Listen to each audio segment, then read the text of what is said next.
This is part two of my thoughts on FRBR.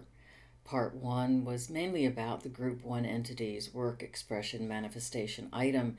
This is going to focus a little bit more on subjects and a bit on relationships.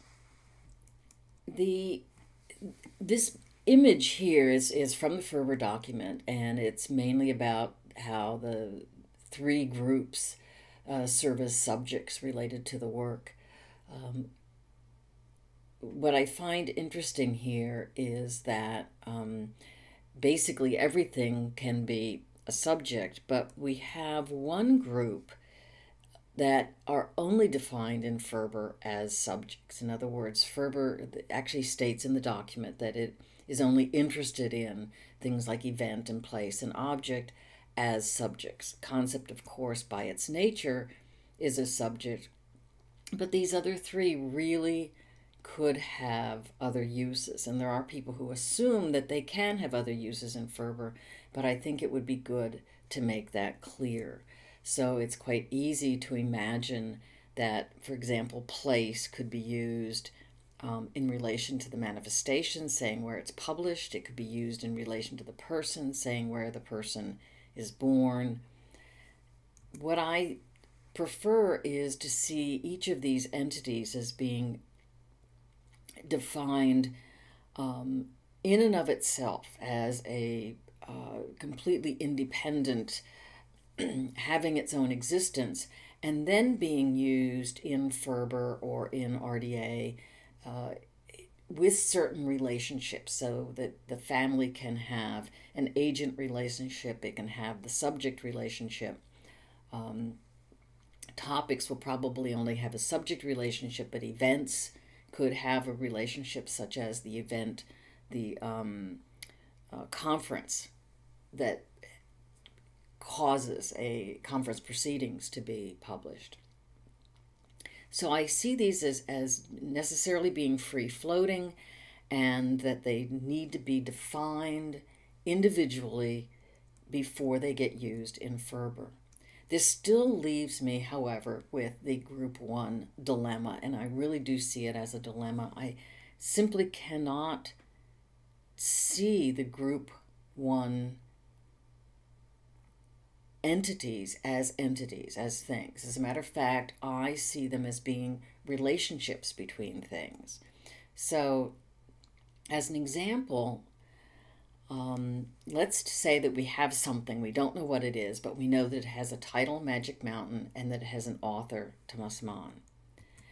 And let's say we have another thing, and it has a author, Thomas Mann, and it has a title. And I've put the author name in brackets because ideally that would be not a text string, but an identifier.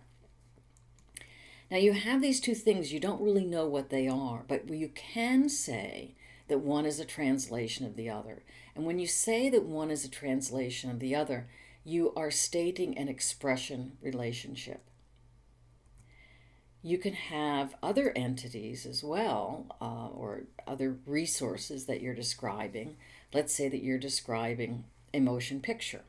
And a motion picture that is an adaptation of this thing that you have here, that you haven't really said what it is.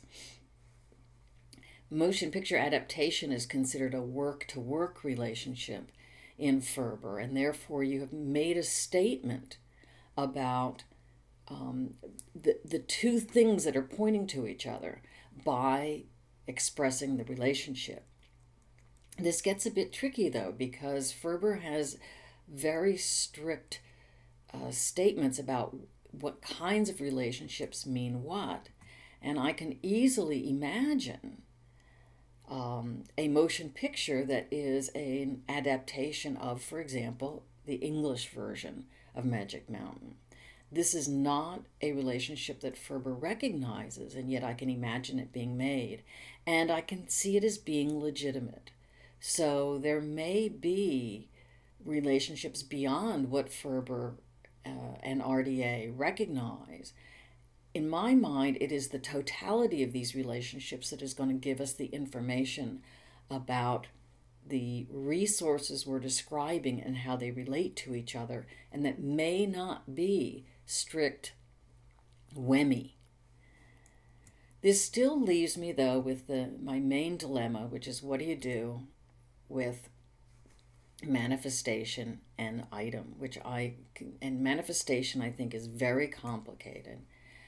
These kind of break down into, you've got content, work, and expression. You've got carrier, which is manifestation and item. I'm assuming, however, that it's not that neat. I can very much imagine, well, for example, a sepia print of a photograph. Is that content or is that carrier? Is color content or carrier in a film?